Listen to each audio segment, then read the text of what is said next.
Welcome to the Research Works podcast, live from the European Academy of Childhood Disability Conference 2024 in Bruges, Belgium. Join us for interviews with keynote speakers, world-renowned researchers and clinicians, and behind-the-scenes stories from one of the great paediatric conferences in the world.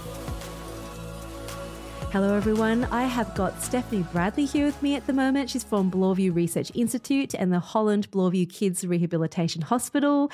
Hello and welcome, Stefanie. Thank you. So nice to have you. We have scheduled this so much so that you've just presented.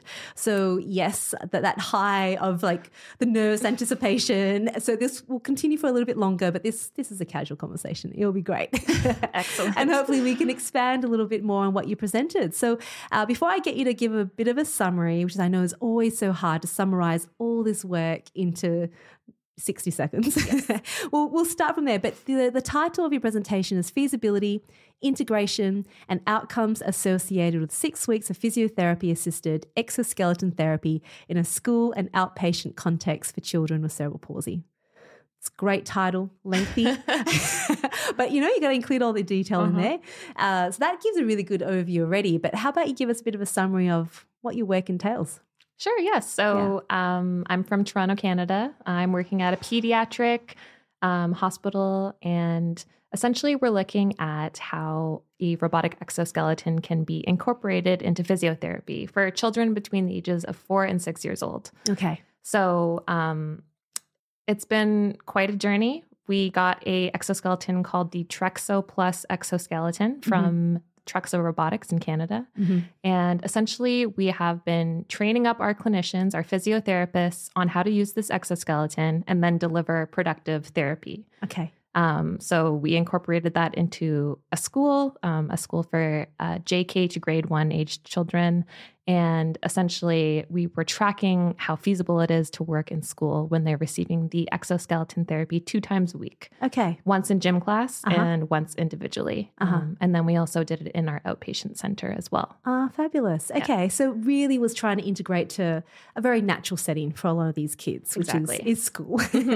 Well, let's get into a little bit of this, the Trexo itself in terms of how does it work? Is it active? Is it assisted? Like what's the system involved?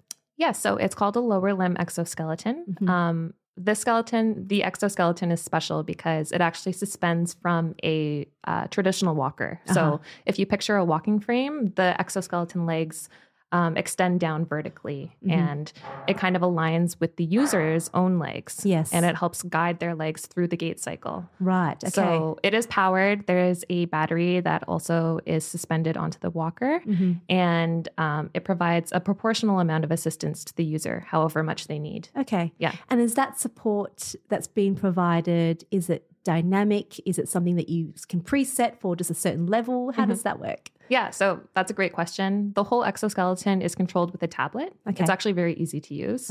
And there's tons of different adjustments that can be made in terms of support and comfortability. So you can change how much mechanical assistance is provided by the exoskeleton. Okay. Some kiddos need a little bit more of a push for initiating gait, and some kiddos have a little bit more function, so they can initiate more on their own. Right. Okay. Yeah. So it's quite flexible for the child's needs. It is. Really. Yeah. Great. And so, I mean, I think I've seen them before in terms of the walker. It's the Riften Pacer. I think I've seen that online. Does it fit any other kind of supported stepping device or walking frame, or is it just the Riften? As far as I know, it's just the Riften, and the sizes kind of align with the Riften sizes. So at our center, we have a medium-sized Trexo, which aligns with the medium-sized Riften. Right. Okay. Yeah. And what does it look like from a transferring kids into the exoskeleton? I feel like, I'm a physio, so I'm always going to ask these questions. No, for but when you're in sure. a school, I'm sure those are questions that get asked a lot too. Yeah. Oh, yeah. So, I mean, I work with all the physiotherapists. I know that they are tight on time sometimes when they have a million clients, and the setup is really important. So we've actually tracked the setup time for the study. It takes about 5 minutes. Okay. But for us, I mean, we're very thorough with the way that we're doing our fitting.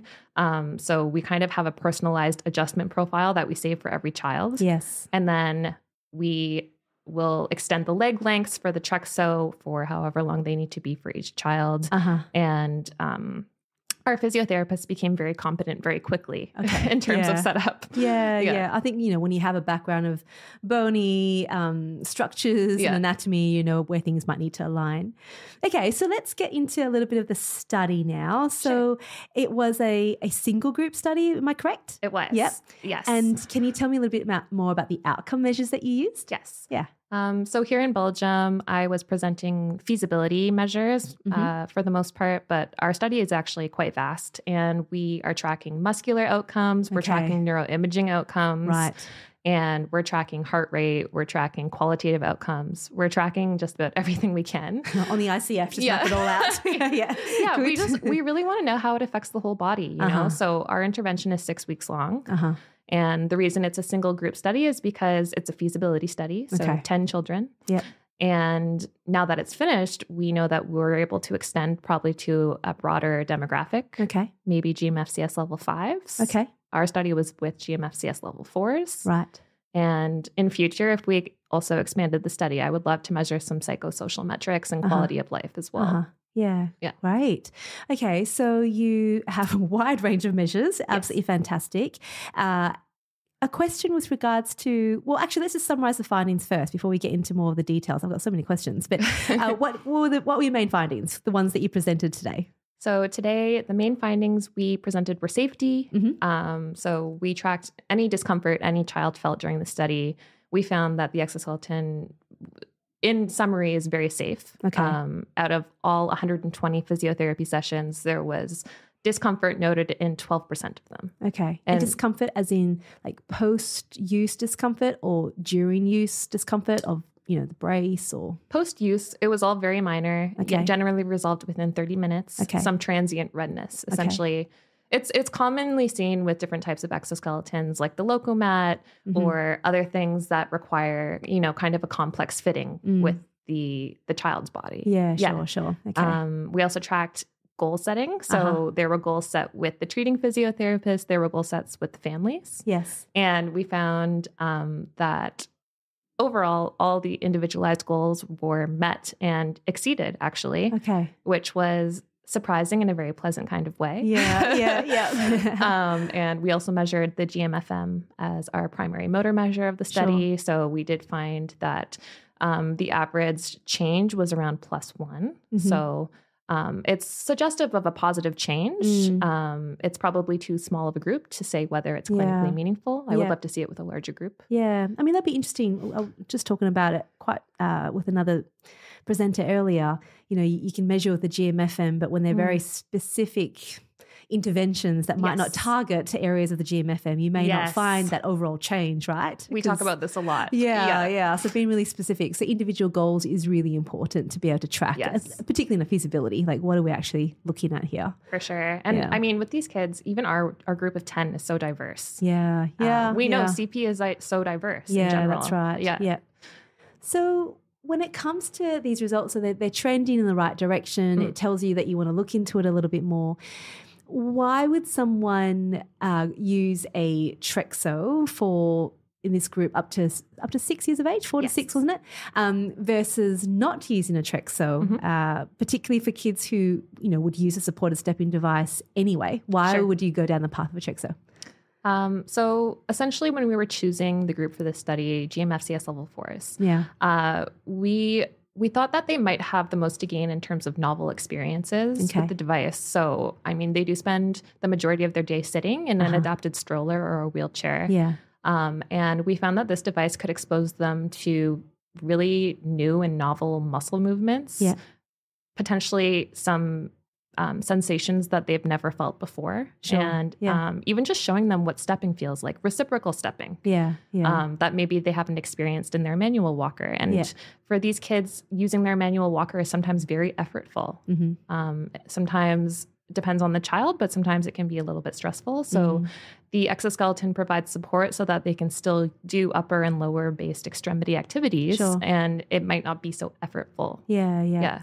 And are you expecting to see that if they're using the exoskeleton, they'd be better at doing their overground walking on their own without the exoskeleton? Because I imagine whilst you're doing this at school, they might not have this at home. Yes. Are you expecting to see those changes or probably haven't looked at that in the study. We actually are. You are? Great. Okay, good. Okay. Yes. I forgot to mention those outcomes, but yes, we're looking at carryover. And we were doing some gait analysis and tracking in terms of when they use their regular walkers versus when they use the Trexo.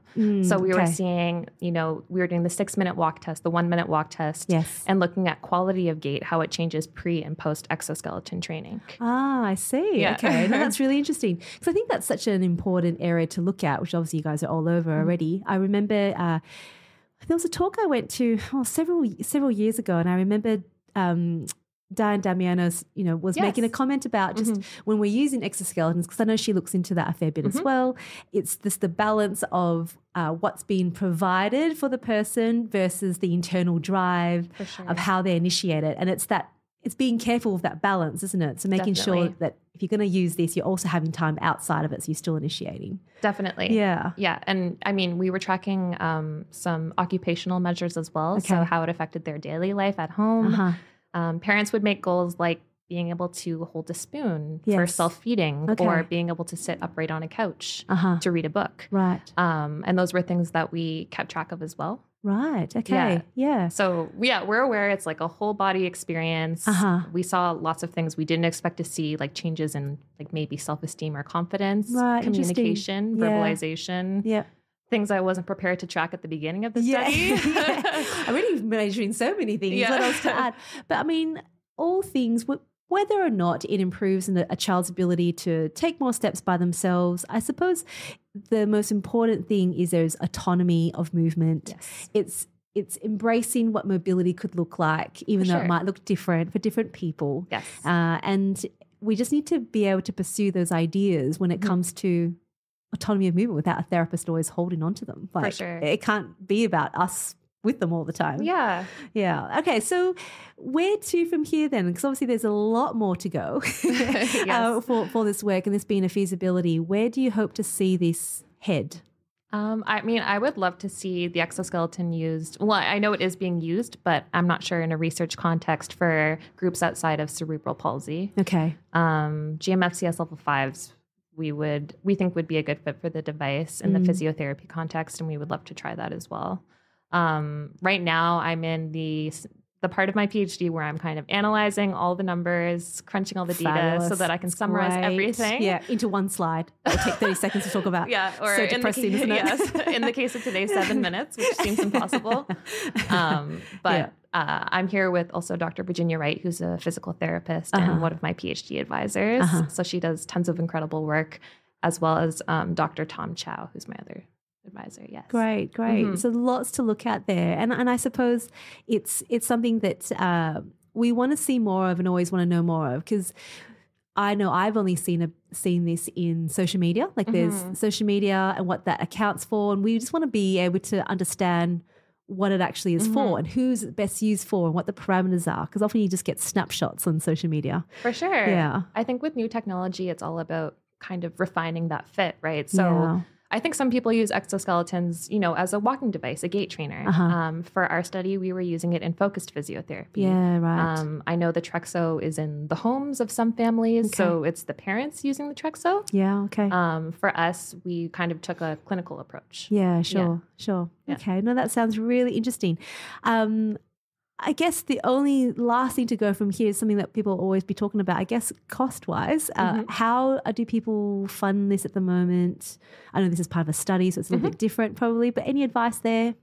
Yeah, so we were very fortunate in that our hospital foundation got us the Trexo. Okay. So we use one device that's shared between multiple children. Okay. I think for the Trexo home device, there is a leasing option for families if they can't afford paying the price up front. And I believe some insurance companies are starting to look into covering it, but I'm really not up to date with that side of things. Yeah, okay, sure. So at the moment, just looking at the parameters of its use and then from there looking at the economics of how it can be used. Yeah. Yeah. But I think studies like this kind of justify why it should be funded, right? Because if we're seeing positive results and beneficial outcomes, I mean, Yeah. It seems to be a good candidate for funding. Yeah, sure. And I think there's so many competing things for funding, right? So I think, you want to do good quality studies to be able to highlight what that might look like. And who knows, it might be a postdoc for a healthy econ analysis. That's true. There's always more to go on that. Well, Stefanie, thank you so much for speaking with us today. Really appreciate your time, especially coming straight from your presentation. Hopefully this means you can have a big sigh of relief now and just enjoy the conference. Thank you so much for inviting me. It was very fun. It's a pleasure to have you. So to all of our listeners, I hope that was really useful for you as well. I hope that you enjoyed it, and I'll talk to you all again really soon. Bye. Bye.